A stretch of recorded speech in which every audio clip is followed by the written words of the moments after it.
اب سوال پیدا ہوتا ہے قیام اللیل سے مراد کیا ہے؟ یہاں پہ میں ذرا تراویح کا جو پس منظر ہے وہ بیان کر دینا چاہتا ہوں۔ دیکھیے، جیسا کہ ہم نے خطبے میں بھی دیکھ لیا، اللہ نے قیام اللیل جو ہے اسے فرض نہیں ٹھہرایا، تطوع۔ قرآن مجید میں بھی اس کا کوئی ذکر نہیں، احادیث میں اس کی تشویق و ترغیب پوری موجود ہے۔ ایک اور حدیث بھی ہم بعد میں پڑھیں گے اس پر۔ اس کا پس منظر کیا تھا کہ اس کو چھوڑ دیا گیا۔ اب ظاہر بات ہے مسلمانوں میں کمزور بھی ہیں، مسلمانوں میں وہ مزدوری کرنے والے بھی ہیں، روزہ تو فرض ہے ان پر، چاہے مئی کا مہینہ ہے اور گندم کاٹنی ہے، روزہ تو پھر بھی رکھنا ہوگا، یہ سب کچھ ہے۔ لیکن یہ کہ رات کو پھر کھڑے رہنا ان کے لیے، جاگنا ممکن نہیں ہے، لہذا ان کے اوپر یہ چیز فرض نہیں۔ حضور نے تراویح کی نماز یا قیام اللیل نہ اسے فرض قرار دیا، نہ اس کے بعد جماعت کوئی اہتمام کیا مستقل۔ صرف 3 راتیں آپ نے جماعت کروائی ہے، اس میں 8 رکعتیں آپ نے پڑھی ہیں کہ جو آپ کا معمول تھا تہجد کا، وہ پڑھی، اور تہجد کے وقت ہی جماعت کرائی ہے۔ یہ ہے وہ حدیث۔ اس کے علاوہ کسی نماز تراویح جو ہے جو ہم پڑھتے ہیں 20 رکعتیں عشاء کے ساتھ متصل، اس کا کوئی ذکر نہ دور نبوی میں ہے نہ دور صدیق اکبر میں ہے۔ یہ دور حضرت عمر کی خلافت میں ہوا ہے، اور ہم نہیں کہہ سکتے کتنے سال کے بعد ہوا ہے۔ حضرت عمر رضی اللہ تعالیٰ عنہ کی خلافت کا دور جو ہے وہ تو 10 برس ہے، ہو سکتا ہے 5 برس کے بعد ہوا ہو، 6 برس کے بعد ہوا ہو، 12 ہوا ہے ان کے عہد میں۔ حضرت عمر ایک مرتبہ مسجد میں داخل ہوئے، مسجد نبوی میں، تو دیکھا کہ کچھ لوگ 8 10 12 جو ہیں وہ ایک جو ہے حافظ کے پیچھے کھڑے ہوئے اور قرآن سن رہے ہیں، کچھ دوسرے کونے میں کھڑے ہیں، کچھ کہیں اور کھڑے ہیں، مختلف جماعتیں ہو رہی ہیں۔ تو انہوں نے سوچا کہ کیوں نہ ان سب کو ایک امام کے پیچھے جمع کر دیا جائے، اور اس کے لیے لوگوں کی سہولت کے لیے عشاء کے ساتھ متصل رکھ دیا جائے، اس لیے کہ تہجد کے وقت اٹھنا جو ہے وہ تو ہر کس و ناقص کا کام نہیں ہے، کہ عشاء کے بعد اگر تھوڑا سا اضافی وقت ہو صرف، تو یہ ہر شخص کر لے گا، مزدور بھی کر لے گا۔ لہذا آپ نے یہ نظام تجویز فرمایا کہ عشاء کے متصلاً بعد 20 رکعت نماز پڑھی جائے اور ایک امام کے پیچھے پڑھی جائے۔ یہ گویا کہ اجتہاد ہے حضرت عمر رضی اللہ تعالی عنہ، اس کو آپ نے خود بدعت بھی قرار دیا ہے، لیکن بدعت حسنہ۔ بدعت کس اعتبار سے؟ لغوی اعتبار سے، نئی بات، اس لیے کہ حضور کے زمانے میں نہیں تھی، تو یہ اس طریقے سے ایک نئی بات ہے۔ لیکن یہ بات چونکہ بہت اچھی ہے، بہت عمدہ ہے، آپ جب یہ نظام چل پڑا تو ایک دن مسجد میں آئے، دیکھا کہ بڑی بھری مسجد ہے، صحابہ کھڑے ہیں اور ایک امام کے پیچھے قرآن سن رہے ہیں۔ آپ نے فرمایا نعم البدعۃ ھذہ، یہ جو ہم نے نئی بات شروع کی ہے یہ بہت اچھی ہے، بہت عمدہ ہے۔ اب یہاں سے فرق واقع ہو گیا ہے۔ ایک تو اہل تشیع جو ہے وہ تو ویسے ہی حضرت عمر سے بہت دشمنی رکھتے ہیں، عناد رکھتے ہیں، تو حضرت عمر کے اجتہادات سے انہیں نفرت ہے، انہیں دوری ہے، چاہے وہ کوئی سا بھی حضرت عمر کا اجتہاد ہو۔ ہمارے ہاں اہل حدیث حضرات بھی در حقیقت حضرت عمر یا کسی اور خلیفہ راشد کے فعل کو وہ سمجھتے ہیں کہ یہ ایگزیکٹو آرڈرز ہیں، یہ ہمیشہ کے لیے نہیں ہے۔ حضرت عمر نے اپنے دور میں ایک نظام قائم کیا، ان کے دور کے لیے ٹھیک تھا، یہ ہمیشہ کے لیے نہیں ہے۔ ہمیشہ کے لیے وہ 8 ہی رکعتوں کے قائل ہیں، وہ تہجد والے، لیکن اس میں بہرحال انہوں نے بھی خود یہ اضافہ کیا ہے کہ وہ 8 رکعتیں وہ عشاء کے ساتھ متصل پڑھتے ہیں، تہجد کے وقت تو نہیں پڑھتے۔ اور حضور نے تو صرف 3 روز جو ہے وہ کرائی تھی جماعت، وہ لوگ 30 دن یا 29 دن پڑھ رہے ہیں، تو اضافہ تو انہوں نے بھی کر دیا، تو نظام میں تبدیلی تو ہو گئی۔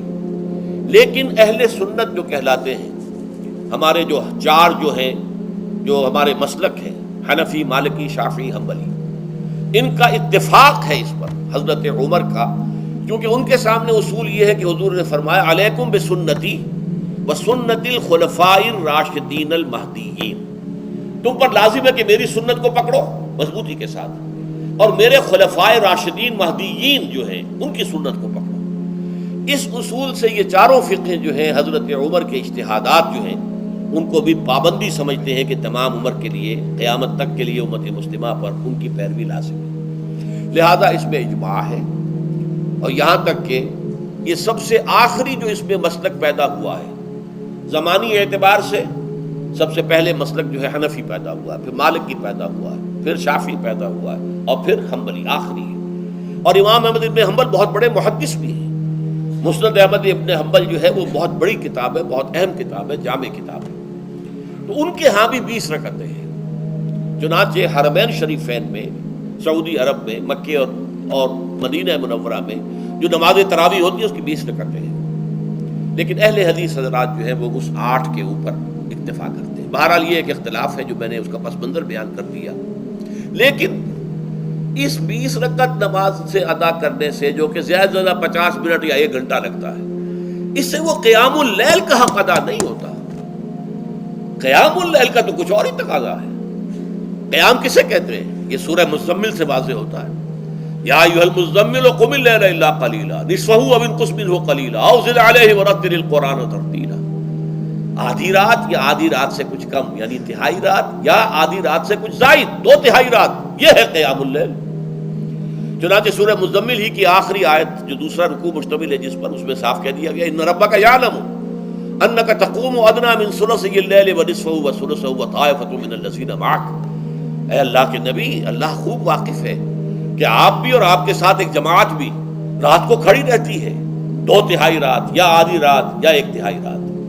تو یہ سارا معاملہ جو ہے قیام اللیل کا، گویا کہ کم سے کم 1/3 رات پر اس کا اطلاق ہو سکے گا، یہ نہیں کہ 1 گھنٹے. اب اس کے ضمن میں دیکھیے حدیث پڑھیے. تیسری حدیث ہے ان عبداللہ ابن عمرو ابن العاص رضی اللہ تعالی عنہ. یہ وہی عبداللہ ابن عمرو ہے جن کی میں نے آپ کو حدیث پہلے سنائی ہے. یہ ساری رات کھڑے رہتے تھے، پوری رات، اور ہر روز روزہ رکھتے تھے، جس پر حضور نے منع کیا، لا تفعل، مت کرو ایسا. رضی اللہ عنہما، یہ خود بھی صحابی ہیں اور ان کے والد عمرو بن العاص بھی صحابی ہیں. ان رسول اللہ صلی اللہ علیہ وسلم قال، کہ اللہ کے رسول صلی اللہ علیہ وسلم نے فرمایا الصیام والقرآن یشفعان للعبد. روزہ اور قرآن بندے کے حق میں شفاعت کریں گے.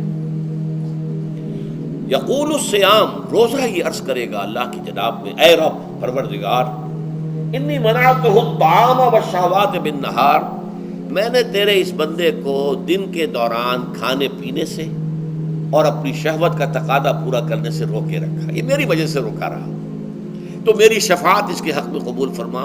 فشفعنی فیہ، میری شفاعت اس کے حق میں قبول فرما. ویقول القرآن، قرآن کیا کہے گا؟